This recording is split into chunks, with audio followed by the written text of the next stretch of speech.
మీకు కూడా చూడడానికి ఒక ఐ ఫేస్ లాగా ఒక మంచి ఇల్లుని చూపించబోతున్నాను.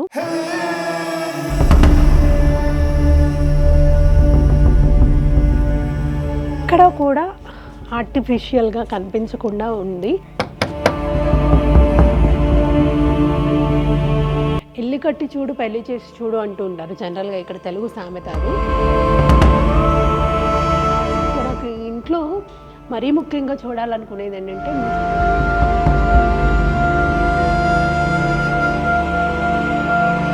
అంటే జనరల్గా ఫిన్లాండ్లో ఎక్కువగా ఆర్నమెంట్స్ వేసుకొని ఇలా రెడీ అవ్వరు కదా.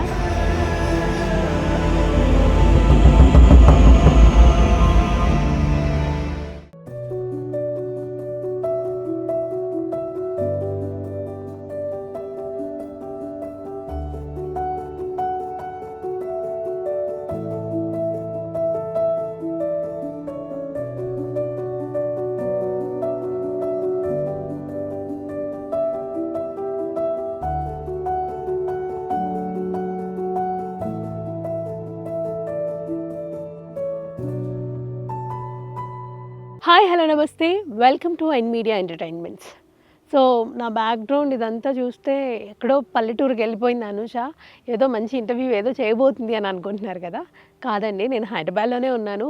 మంచి కొబ్బరి చెట్లు, ఈ వాతావరణం ఇదంతా చూస్తుంటే నాకు చాలా బాగా నచ్చింది. సో మీకు కూడా చూడడానికి ఒక ఐ ఫేస్ లాగా ఒక మంచి ఇల్లుని చూపించబోతున్నాను. ఈ మధ్య కాలంలో ఇల్లుని కొంత చూసుంటారు, బట్ మన దగ్గర నుంచి కొంచెం మంచిగా ఇంట్లో ఇంటీరియర్ అంతా ఎలా డిజైన్ చేసుకున్నారు, సో ఎంతకాలం పట్టింది, ఎవరు డిజైన్ చేశారో అవన్నీ కూడా అడిగి తెలుసుకుందాం. ఇప్పుడు నేను రివీల్ చేయబోతున్నాను. అది ఎవరు అని అంటే రైతా గారు అనమాట. ఫిన్లాండ్ నుంచి ఇక్కడికి వచ్చి 16 years అవుతుంది. మంచిగా ఇక్కడే సెటిల్ అయ్యి తెలుగులో చక్కగా పాడుతూ మాట్లాడుతూ ఎంతో చక్కగా అందరితో కలిసి ఉంటూ రిచువల్స్ని పాటిస్తూ ముందుకెళ్తున్న రైతా గారి ఇంటికి మనం వచ్చేసాం. పదండి, నన్ను ఫాలో అవ్వండి, ఆ ఇల్లుని చూడండి, ఆ ఇన్ఫ్రాస్ట్రక్చర్ అంతా ఎలా ఉంది ఏంటి అనేది మీకు చూపిస్తాను రండి. సో ఇల్లు మనం ఇక్కడ చూస్తే క్వాలిటీ ఎంత మెయింటైన్ చేశారు అనేది మనకు క్లియర్గా అర్థమవుతుంది. ఎందుకంటే రియల్ బ్రిక్ ఎంత స్ట్రాంగ్గా వాల్ని చేశారంటే, దీన్ని ప్లాస్టరింగ్ చేయలేదు, ఇలా వదిలేయడం వల్ల కూడా ఒక అందం వస్తుంది అని చెప్పేసి నాకు ఇల్లుని చూసాక అర్థమైంది. అంటే అందరూ ఈ మధ్యకాలంలో ప్లాస్టరింగ్ చేసేసి దానికి నీట్గా పెయింట్స్ వేసి అలా చేస్తేనే చూడడానికి చాలా బ్యూటీగా కనిపిస్తుంది. బట్ ఇలా ఉంటే కూడా ఇంత బ్యూటీగా ఉంటుందని నాకు ఇల్లుని చూసాక అర్థమైంది. స్టోన్స్ చూసారా, చాలా బాగుంది. సో ఇలా ఉంటే ఇల్లు బాగుంటుంది అనేది ఒక ఐడియా వచ్చింది కాబట్టి ఇక్కడ నుంచి కట్టే వాళ్ళు కూడా ఈ టైప్ ఆఫ్ ఇది మెయింటైన్ చేస్తే ఎప్పటికీ ఉంటుంది. సో అంత బాగా మా క్వాలిటీతో బిల్డ్ చేశారు. ఇది వచ్చేసేయండి, ఇది మెయిన్ గేట్ అనమాట. సో ఈ పిల్లర్స్ ఇవన్నీ కూడా సేమ్ చెప్పాను కదా నేను, ఒక నీట్గా ప్రహరీ కూడా స్టోన్ వర్క్తో బ్రిక్స్తో ప్లాస్టరింగ్ ఎక్కడా లేకుండా ఎలా డిజైన్ చేశారో, ఇక్కడ ఈ పిల్లర్స్ కానీ ఇవన్నీ కూడా ఎక్కడ ప్లాస్టింగ్ లేకుండా రియల్గా స్టోన్తో పెట్టేసి అలా వదిలేశారనమాట. పైనంతా కూడా పెంకులు అవన్నీ కూడా ఉన్నాయి. నాకైతే చాలా బాగా నచ్చింది ఇల్లు. సో లోపలికి వెళ్దాం, రైతా గారితో మాట్లాడదాం, ఎంతకాలం పట్టింది ఈ డిజైన్ చేయడానికి అనేది తెలుసుకుందాం రండి. సో చూసారు కదా, అంటే నేను మెయిన్ డోర్ దగ్గర ఉన్నాను. ఈ స్టెప్స్ ఇదంతా కూడా ఈ ఇల్లు నాకు చూస్తూ ఉంటే పాతకాలంలో ఇలాంటి ఇల్లులు సినిమాలలో చూసేవాళ్ళం. నాకు ఇప్పుడైతే రియల్గా ఎక్స్పీరియన్స్ అవుతున్నాను.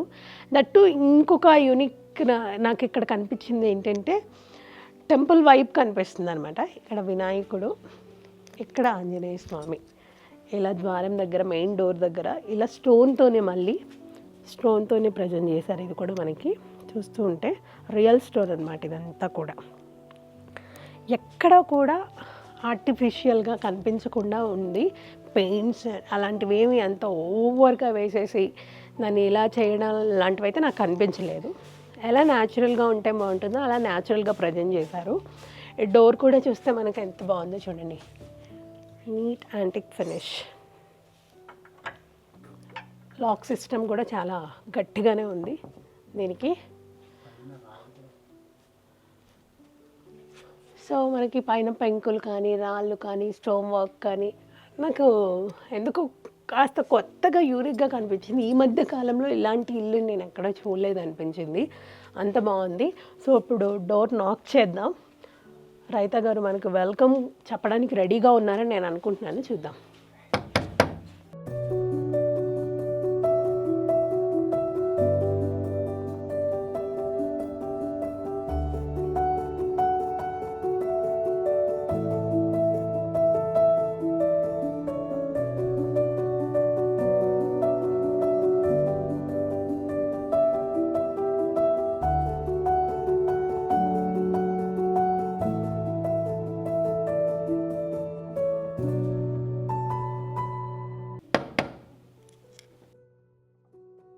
రండి. ఎస్, హలో, నమస్తే. నమస్తే, welcome. Yes, nice meeting you. Nice to meet you. Yeah, so మిమ్మల్ని కలవడం చాలా హ్యాపీగా ఉంది, మిమ్మల్ని కలవడం నాకు. అండ్ ఈ శారీలో మిమ్మల్ని ఎలా చూడగానే నాకు చాలా హ్యాపీగా అనిపిస్తుంది అనమాట. ఎంత చక్కగా ఈ కట్టు బొట్టు అదంతా బాగా కనిపిస్తుంది. సో నేను ఇవాళ మీ ఇంటిని ఆడియన్స్కి చూపించాలనుకుంటున్నాను. మెయిన్గా ఇల్లు మొత్తం చూపించే కంటే ఏవి మీరు ఓన్గా తీసుకొని డిజైన్ చేసి ఇది ఇక్కడ ఇలా ఉంటే బాగుంటుంది అని మీ హస్బెండ్ మీతో డిస్కస్ చేసినప్పుడు కానీ మీకు ఇంట్రెస్టింగ్గా ఏమనిపించింది అలాంటివి కొన్ని చూపించండి. ఖచ్చితంగా చూపిస్తాను. డన్. సో హాల్ నుంచి స్టార్ట్ చేద్దామా? హాల్ నుంచి స్టార్ట్ చేద్దాం. అండ్ ఒకటి చెప్పాలంటే ఈ ఇల్లు మొత్తం సస్టైనబుల్గా ఉండాలని అలా కట్టాం. అది మాకు మెయిన్ పర్పస్. అంటే ఇక్కడ చుట్టుపక్కల దొరికిన రాళ్ళు, దొరికిన ఇటుకలు, ఈ తండూర్ స్టోన్ ఫ్లోరింగ్ ఇది అది అంతా ఇలా న్యాచురల్ గా సస్టైనబుల్ గా లోకల్ గా ఉండాలని ఐడియాతో కట్టాం. ఓకే, ఎన్ని ఇయర్స్ అయినా సరే అలా సస్టైనబిలిటీ మెయింటైన్ చేస్తూ ఉంటే బాగుంటుంది అనే ఒక ఆలోచన మీకు ఉండింది. ఆలోచనతో కట్టాం. అది మెయిన్ గా ఇప్పుడు మా ఆయనకి ఇలాంటి ఇళ్ళ గురించి ఐడియా ఉంది. నాకు ఇక్కడ ఫిన్లాండ్ లో ఇలా ఇల్లు ఉంటాయని అసలు తెలియదా? సో ఇలాంటి ఇల్లును మీరు ఒకసారి చూసినప్పుడు, దట్టు మీ ఓన్ హౌస్ అని అనిపించినప్పుడు మీ ఫీలింగ్ ఎలా ఉండింది? హ్యాపీగానే ఉందండి. ఎందుకంటే ఇది ఇంకా ఇంకొకటి ఇక్కడ ఈ రూమ్ హైట్ బాగా ఎక్కువ ఉంది. సీలింగ్ హైట్ ఎక్కువ ఉంది. దానివల్ల ఇక్కడ న్యాచురల్ కూలింగ్ వస్తుంది. ఇంకొకటి ఏంటంటే ఈ ఇటుకలను సిమెంట్ తో కట్టలేదు, సున్నం వేసి కట్టారు. దాని వల్ల కూడా కూలింగ్ వస్తుంది. మన వాల్ థిక్నెస్ ఎక్కువ ఉంటుంది. ఇలా 18 ఇంచెస్ వరకు 20 ఇంచెస్ వరకు ఉంటే దాని వల్ల కూడా ఈ వాల్ లోనే కూల్నెస్ ఉంటుంది. సో ఇప్పుడు మీరు అటు సైడ్ రూమ్ లోకి వెళ్తే చలికాలంలో అక్కడ రూమ్లు వెచ్చగా ఉంటాయి, వేసవి కాలంలో అక్కడ రూమ్లు చల్లగా ఉంటాయి. అదే అసలు అదే ఏసీ లేకుండా వేరే ఆర్టిఫిషియల్ సిస్టమ్ లేకుండా ఆ టెంపరేచర్ అక్కడ అలా మెయింటైన్ అవుతుంది. యా, నేను ఇంకోటి తెలుసుకోవాలనుకుంటున్నాను. అంటే ఇప్పుడు ఇలా ఉంది కదా, మీరు 16 ఇయర్స్ నుంచి ఇదే ఇంట్లో ఉంటున్నారా? 12 ఇయర్స్ నుంచి ఉంటున్నారు. ఈ 12 ఇయర్స్లో మీకు ఎప్పుడైనా రైనీ సీజన్లో కానీ సమ్మర్ ఆర్ వింటర్ సీజన్లో ఎప్పుడైనా ప్రాబ్లమ్ ఫేస్ చేసినవి ఏమన్నా చిన్న చిన్నవి ఉన్నాయా? చిన్నవి అయితే ఉన్నాయి. మెయింటెనెన్స్ ఇంత పెద్ద ఇంట్లో ఖచ్చితంగా ఉంటుంది, కంపల్సరీ ఉంటుంది. వానాకాలంలో ఏమో ఈ టైల్స్ రూఫ్ ఉంది కదా, సో కొన్ని చోట్లలో అది లీక్ అవుతుంది. ఓకే, దానికి ఏదైనా ఆల్టర్నేట్ ఆప్షన్ చూసుకున్నారా మరి? అదే జస్ట్ వాటర్ ప్రూఫింగ్ చేయించాం. చేయించాక ప్రాబ్లం ఏం లేదు, సాల్వ్ అయిపోయిందా? అది సాల్వ్ అయిపోయింది. ఓకే, సరే లోపలికి వెళ్దాం రండి, ఇంకా చూద్దాము. సో నాకు ఇవి చాలా బాగా నచ్చాయి. రాజుల కాలం లాంటివి అంటారు కదా, అలా హార్స్ అన్నమాట ఇది. సో ఇది ఎవరు, మీ వారి ప్లాన్? ఇవి కూడా మా వారు తెచ్చారు. అవునా? మా ఇంట్లో నిజం హార్సెస్ కూడా ఉండేవి. ఇప్పుడు ఉన్నాయా? ఇప్పుడు లేవు. ఇప్పుడు లేవా? అప్పుడు ఉండేవి. ఏం చేసేవారు వాటికి? అంటే ఏదైనా రైడింగ్ చేసేవారు. నేను కూడా చేస్తాను. అవునా, మీకు హార్స్ రైడింగ్ వచ్చా? మీలో హిడెన్ టాలెంట్ ఏముంది? ఇంకొక టాలెంట్ ఏంటంటే నేను పియానో, ఫ్లూట్, చర్చ్ ఆర్గన్ ఆ 3 వాయిస్తాను. అవునా? స్టిల్ ఎప్పుడన్నా ఫ్రీ టైంలో అలాంటివి చేస్తూ? ఇప్పుడు నాకు ఫ్రీ టైం లేదు, నెక్స్ట్ రిటైర్మెంట్ లో. అవునా, రిటైర్మెంట్ లో మళ్ళీ. వెరీ నైస్, బాగా నచ్చింది. మీ అత్తగారా? మా అత్తగారండి. ఓకే, వెరీ నైస్, నాకు బాగా నచ్చింది. అంటే ఇలా పూజిస్తూ ఉంటారు అన్నమాట అత్తయ్య గారు. 2 years బ్యాక్ ఏం జరిగింది ఆవిడకి? ఆవిడకి హార్ట్ అటాక్ వచ్చింది. ఓకే, సరే వెళ్దామా లోపలికి? వెళ్దాం. ఇవన్నీ నాకు అంటే ఇండోర్ ప్లాంట్సా? అన్ని ఇండోర్, అంటే అవుట్డోర్ కూడా పెట్టచ్చు, ఇండోర్ కూడా పెట్టచ్చు, బాగుంటుంది అనమాట. సో ఈ స్టోన్ వర్క్ అంతా కూడా నాకు బాగా నచ్చింది అనమాట. ఎంత బాగా అనిపిస్తుంది అంటే వెరీ వెరీ నైస్ అనిపిస్తుంది. ఏదైనా దొంగల బెడద అలాంటివి ఏమైనా ఎప్పుడైనా ఫేస్ చేశారా? ఇక్కడ అయితే ఫేస్ చేయలేదు. మా పక్క వాళ్ళ బర్రెలని దొంగలు తీసుకుపోయారు. Okay okay okay. కానీ మా దగ్గర అలా ప్రాబ్లం ఏమి రాలేదు. ప్రాబ్లం ఏమి రాలేదు, రాకూడదనే కోరుకుంటాం. మరి ఇంత పెద్ద ఇల్లు కదా, అసలు మెయింటైన్ చేయడం చాలా కష్టం. మెయింటైన్ అంటే చేయడం ఒక రెగ్యులర్గా క్లీన్ చేయకపోతే బాగోదు. అలాంటి రెగ్యులర్ క్లీన్ చేయాలంటే మాక్సిమం ఎంతమంది ఉంటున్నారు ఇక్కడ? ఇప్పుడు నా దగ్గర ఒక 2 ఉన్నారు అండ్ ఇంకొక మనిషి కంపల్సరీగా కావాలి. అదే ఇక్కడ ఇంటి లోపల మెయింటైన్ చేయడానికి, మా చెట్లలో, మా తోటలో మెయింటైన్ చేయడానికి కావాలి. సో బాగానే మెయింటైన్ చేస్తున్నారు. ఇల్లు కట్టి చూడు పెళ్లి చేసి చూడు అంటూ ఉంటారు జనరల్గా, ఇక్కడ తెలుగు సామెత అది. సో అంటే అంత కష్టమంట ఇల్లు కట్టడం అన్నా పెళ్లి చేయడం అన్నా కూడా అంత కష్టమంట. బట్ మీరు ఇల్లు కట్టారు, కష్టంతో ఇష్టంతో అన్నిటితో కలిపి కట్టారు. మెయింటైన్ చేయడం కూడా చాలా కష్టమని ఇల్లు చూసాక నాకు అర్థం. అవును, ఒక చాలా పెద్ద పని అది. ఒక మెయింటెనెన్స్ మేనేజర్ కూడా కావాలి నాకు. అవునా?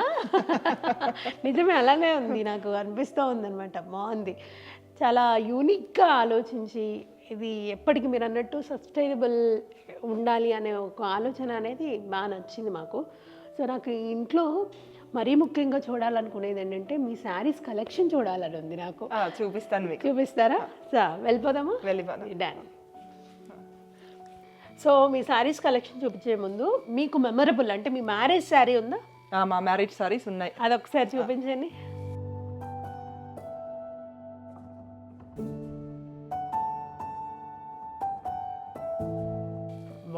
ఇది ఒకటి. ఓ సూపర్, సీరియస్లీ ఇలాంటివి ఇప్పుడు దొరకట్లేదు తెలుసా? అవునా?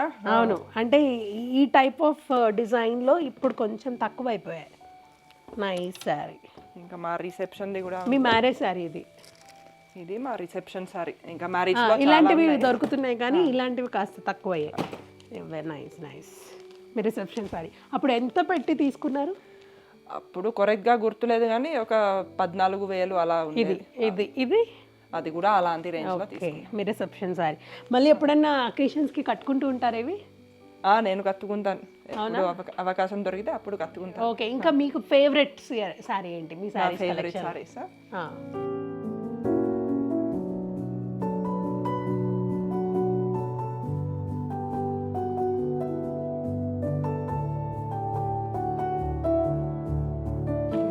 వెరీ ట్రెడిషనల్ శారీ, అంటే ట్రెడిషనల్ కలర్ అన్నమాట. ఇది చాలా బాగుంది.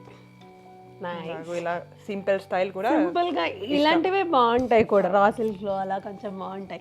దట్టు మీరు కట్టుకుంటే మాకు చూడాలని ఇంకా ఆశగా ఉంటూ ఉంటుంది కదా. సో మీ అత్తయ్య గారి శారీస్ మీకు ఇచ్చినవి ఏమైనా ఉన్నాయా మెమరబుల్గా? అవునా? ఇది కూడా అత్తగారిదే. ఓకే, అది చెప్పారు ఇంటర్వ్యూలో. అంటే ఇంకా మీకు ఇచ్చినవి ఒకసారి జస్ట్ అలా రఫ్గా వీడియో చేద్దాం.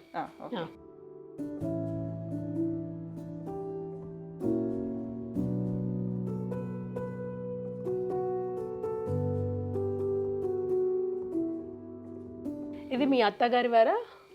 ఇది మా అత్తగారు వాళ్ళ అమ్మగారిది. ఓకే, వాళ్ళ శారీని కూడా మీరు లెగసీ కంటిన్యూ చేయడం. ఓకే, అది ఇంకొకటి చెప్పాలంటే ఈ బ్యాంగిల్స్ నేను సేమ్ స్టైల్లో చేయించుకున్నాను. మా అత్తగారు వాళ్ళ అమ్మగారి బ్యాంగిల్స్ ఎలా ఉన్నాయో అలా చేయించుకున్నాను. అవునా? ఆవిడ నచ్చా? బాగుంది, వెరీ నైస్ డిజైన్. ఓకే, మీ అత్తగారి సెలెక్షన్ బాగుంది. అంటే మిమ్మల్ని సెలెక్ట్ చేసుకున్నప్పుడే మాకు నచ్చేసారు మీ అత్తగారు. దట్ ఈ శారీస్ అవి చూస్తే కూడా బాగుంది selection, very nice selection. So ఆఫ్లైన్కి ఎక్కువగా ప్రియారిటీ ఇస్తారా? షాపింగ్ ఆన్లైన్ ఎక్కువ ప్రియారిటీ ఇస్తారు? ఇలా పట్టు సారీస్ అయితే ఆఫ్లైన్, వేరే బట్టలు ఆన్లైన్. మంత్లీ ఎక్కువ షాపింగ్కి ఇన్వెస్ట్ చేస్తూ ఉంటారా? లేదండి, నేను అసలు అదే నాకు షాపింగ్ పెద్దగా ఇష్టం లేదు, పెద్దగా చేయను. ఓకే, మీకు అంటే గోల్డ్ ఆర్నమెంట్స్ వేసుకోవడం ఇష్టమా లేకపోతే రోల్డ్ గోల్డ్? ఇష్టమే. అవునా? అంటే జనరల్గా ఫిన్లాండ్లో ఎక్కువగా ఆర్నమెంట్స్ వేసుకొని ఇలా రెడీ అవ్వరు కదా. ఇక్కడ ఏంటంటే ట్రెడిషన్ని చూపించడం కోసమైనా సరే ఆర్నమెంట్స్ ఎక్కువగా యూజ్ చేస్తూ ఉంటారు. సో అలా వేసుకున్నప్పుడు వాళ్ళని చూసినప్పుడు మీకు ఎలా అనిపిస్తూ ఉంటుంది? అదే ఫిన్లాండ్లో అస్సలు ఏ గోల్డ్ కూడా వేసుకోరు, ఒక చిన్న చైన్ వేసుకుంటే. ఓకే, ఇక్కడ అయితే ఈ గోల్డ్ షాప్ కూడా నేను ఫస్ట్ టైం వెళ్ళినప్పుడు అసలు నమ్మలేకపోయాను. ఫుల్ రష్, ఇంకా డిజైన్ ఇంత గోల్డ్ ఉందని ఫిన్లాండ్ లో గోల్డ్ షాప్ కి వెళ్తే అక్కడ ఇలా ఒక రింగ్ ఇక్కడ పెడతారు, ఇక్కడ ఒక చిన్న చైన్ పెడతారు, అక్కడ ఒక 2-3 కనిపిస్తాయి. ఇక్కడ షాప్ కి వెళ్తే ఫుల్ గోల్డే. అండ్ ఇంకోటి, మీ వారు మీకు ఫస్ట్ గిఫ్ట్ ఏమి ఇచ్చారు? ఫస్ట్ గిఫ్ట్ ఒక రింగ్ ఇచ్చారు. అవునా? ఆ రింగ్ ఉందా? ఆ రింగ్ ఎక్కడో ఉంది, ఇప్పుడు వేరే రింగ్ ఉంది. ఇది మా వెడ్డింగ్ రింగ్. ఇది మీ wedding ring? Engagement or wedding? ఒకటి ఎంగేజ్మెంట్, ఒకటి వెడ్డింగ్. సూపర్. మీరేమి ఇచ్చారు మీ వారికి ఫస్ట్ గిఫ్ట్? నేను ఒక పెయింటింగ్ చేశాను. అవునా? మీ ఓన్ గా పెయింటింగ్? నేను ఓన్ గా చేసిన. అవి ఫోటోస్ ఉంటే మాకు షేర్ చేయండి. చేస్తాను. ఓకే. ఆ పెయింటింగ్ ఇచ్చినప్పుడు ఆయన ఎలా ఫీల్ అయ్యారు? చాలా చాలా హ్యాపీ ఫీల్ అయిపోయారు. హ్యాపీగా ఫీల్ అయ్యారా? Okay. Wow, very nice blouse collection. And design అయితే బాగుంది. అంటే మీరే సెలెక్ట్ చేసుకుంటారా, వాళ్ళు ఏమైనా మీకు అడ్వైజ్ ఇవ్వడం, సజెషన్ ఇవ్వడం చేస్తూ ఉంటారా? నేను ఇది ఒక డిజైనర్ దగ్గర చేయించాను. అవునా? ఓకే. అంతా చేశారు. Nice, super. ఇవన్నీ పట్టు శారీస్ మీద? అన్ని పట్టు శారీస్ మీదకి. చూసారా, లెంతీగా హ్యాండ్స్, నెక్ కానీ అంతా కూడా చాలా ట్రెడిషనల్. బాగుంది. Nice one design. అంటే ఈ రోజుల్లో చాలామంది ఇలాంటి కలెక్షన్ అది చూపించినప్పుడు అట్రాక్ట్ అవుతున్నారనమాట. ఓకే, దట్టు ఇక్కడ వాళ్ళు చూపిస్తేనే అంత చూస్తూ ఉన్నప్పుడు మీరు వేరే దేశాల నుంచి వచ్చి ఇక్కడ శారీస్ని అవన్నీ మీరు ఫాలో అవుతున్నారంటే కొంచెం మాకు కూడా సర్ప్రైజ్ ఫీల్ వస్తూ ఉంటుంది, హ్యాపీగా ఫీల్ అవుతుంది. సో మిమ్మల్ని చూసి ఇంకా 10 మంది కూడా ఓకే ఇలా ఉంటే బాగుంటుంది అనే ఒక హ్యాపీగా ఉంటుంది కదా. అలా ఉంటే చాలా సంతోషం. కాబట్టి మేము ఇది చూపించడానికి రీజన్ అదే. సో నేను ఇంకొకటి కూడా విన్నాను, ఈ ఇంట్లో హిట్ మూవీ షూట్ జరిగిందని కూడా విన్నాము. సో షూట్ టైంలో మీకు ఎలా అనిపించింది? అయ్యో ఇల్లంతా వాడేస్తున్నారే అలాంటి ఫీలింగ్ వచ్చిందా? అదే, మా ఇల్లు చాలా పెద్దది, చాలా ఫీలింగ్ ఏం రాలేదు. మా రూమ్లు మాకు ఉన్నాయి, మిగతా ఇల్లు వాళ్ళకి. ఇన్ కేస్ ఏదైనా మూవీస్ కి వాటికి యూజ్ చేయాలంటే పర్మిషన్ ఇస్తారా మీరు? పర్మిషన్ ఇస్తాం. అవునా? సీరియల్స్ ఆర్ మూవీస్ అలాంటి వాటికి ఇస్తాం. హారర్ మూవీస్ కి ఇవ్వము, వేరే మూవీస్ కి ఇస్తాం. వేరే మూవీస్ కి అయితే ఇస్తారు. ఓకే, నేను ఇంకోటి తెలుసుకోవాలనుకుంటున్నాను. ఇక్కడంతా కూడా ఓపెన్గా ఉంటుంది కదా, వర్షం పడినప్పుడు అలాంటప్పుడు ఓవర్ఫ్లో, హెవీ ఫ్లో అయినవి, ఇంట్లోకి వాటర్ వచ్చేసిన సందర్భాలు ఉన్నాయా? అదే, ఇక్కడ వాన పడితే కొన్నిసార్లు ఇది కొంచెం నిండుతుంది, అండ్ ఇక్కడ నుంచి ఒక డ్రైన్ కూడా ఉంది. ఓకే, వాటర్ బయటికి వెళ్తాయి. సో ఫ్లోయింగ్ అంతా కూడా ఆగకుండా వెళ్ళిపోతుంది. ఓకే, ఆ సినిమా షూట్ అది చూస్తున్నప్పుడు మీకు ఎలా అనిపించింది? అంటే చాలా మంచిగా అనిపించింది నాకు అయితే. ఎక్కువ మంది మనుషులు ఉండడం, ఏదో మంచి యాక్టివిటీ ఉండడం చాలా ఇష్టం. అవునా? ఎన్ని డేస్ జరిగింది? ఒక 10 రోజులు జరిగింది. 10 రోజులు జరిగింది. 10 రోజులు సందడిగా ఉందన్నమాట. నేను ఇంకోటి కూడా విన్నాను, మీరు ఆర్గానిక్ ఫుడ్ని ఎంకరేజ్ చేస్తారు, ఆర్గానిక్ రైస్ అదంతా కూడా వండడం అలాంటివి చేస్తూ ఉంటారని చెప్పేసి విన్నాము. ఎన్ని అవర్స్ నుంచి స్టార్ట్ చేశారు అది? అది ఇక్కడికి వచ్చినప్పటి నుంచి స్టార్ట్ చేశాము. ఎందుకంటే మా ఆయనకి ఐడియా ఉంది, ఇలా మన ఆహారం బాగా ఆరోగ్యంగా ఉండాలని. సో ఇక్కడ మనం ఓన్గా మన పంటలు పండిస్తే అప్పుడు మనకి ఖచ్చితంగా తెలుసు దీంట్లో ఏ కెమికల్ లేదు, ఏ పెస్టిసైడ్ లేదని, ఆర్గానిక్ గా ఉంటుందని. సో ఇక్కడ కూరలు వేసేవాళ్ళం, ఇప్పుడు అయితే ఎక్కువ లేవు అని ఇంకా వారి పండిస్తున్నాం. ఓకే, ఇక్కడికి వచ్చిన తర్వాత ఒక మేజర్ ఇన్సిడెంట్ అంటే హెల్త్ బాగా సిక్ అయిపోయాను, హాస్పిటలైజ్ అయ్యాను అన్న సందర్భం ఏంటి మీది? ఒకసారి నాకు తేలు కుట్టింది. Oh my god. ఆ పెయిన్ మాత్రం ఇంకా ఎక్కడ లేని పెయిన్, వేరే పెద్దగా ఏమీ లేదు. తేలు కుట్టింది అయితే మీకు. అలా ఎన్ని రోజులు అడ్మిట్ అయ్యారు హాస్పిటల్? అదే, యాక్చువల్లీ నేను అడ్మిట్ అవ్వలేదు. అదే, దానికి వాళ్ళు కూడా పెద్దగా ఏం చేయలేకపోయారు. జస్ట్ ఆ పెయిన్ పోవడానికి వెయిట్ చేయమన్నారు అంతే. ఓకే, అంటే ఫీవర్స్ లాంటివి, డెంగ్యూ, టైఫాయిడ్? డెంగ్యూ ఫీవర్ వచ్చింది ఒకసారి, అది కూడా చాలా ఘోరంగా ఉంది. ప్లేట్లెట్స్ కౌంట్ తగ్గడం, ఇంకా ఒక వారం రోజులు 2 వారాలు అస్సలు ఓపిక లేకుండా ఓన్లీ మంచంలో పడుకోవడం. ఎలా అనిపించింది? అయ్యో ఇక్కడికి వచ్చి ఇలా అయిపోయింది అనిపించిందా? అప్పుడు కూడా ఏం అంతగా అనిపించలేదు, కానీ నాకు జ్వరం వస్తే ఏం వచ్చినా నాకు పెద్దగా బాధగా ఉండదు, కానీ ఆ డెంగ్యూ ఫీవర్ వల్ల మాత్రం చాలా బాధ ఉంది. నేను ఏడిచ్చాను ఆ పెయిన్ వల్ల. Oh my god. అక్కడ ఎక్కువగా హెల్త్ ఇష్యూస్ రావా? అక్కడ ఇలాంటివి రావు, అక్కడ వేరే ఇలా మామూలుగా దగ్గులు జలుబులు జ్వరాలు అవి కూడా వస్తాయి. ఓకే, సో చాలా ఫేస్ చేశారు అయితే. బట్ అవి చిన్న చిన్నవి, అవి చిన్న చిన్నవి, అవి అయిపోతాయి. ఆ తర్వాత మనం ఆరోగ్యంగా. ఓకే, మీకు అలాంటిది రావడం వల్ల కూడా ఒక ఇమ్యూనిటీ స్ట్రెంగ్త్ అనేది బూస్ట్ అవుతుంది. అది కూడా ఫీవర్స్ వస్తే ఇమ్యూనిటీ స్ట్రెంగ్త్ పెరుగుతుంది అంటూ ఉంటారు కదా. సో మీరు ఇక్కడ క్లైమేట్ కి మా అలవాటు పడడానికి అదొకటి రీజన్ ఉండొచ్చు. But thank you so much. Okay, thank you.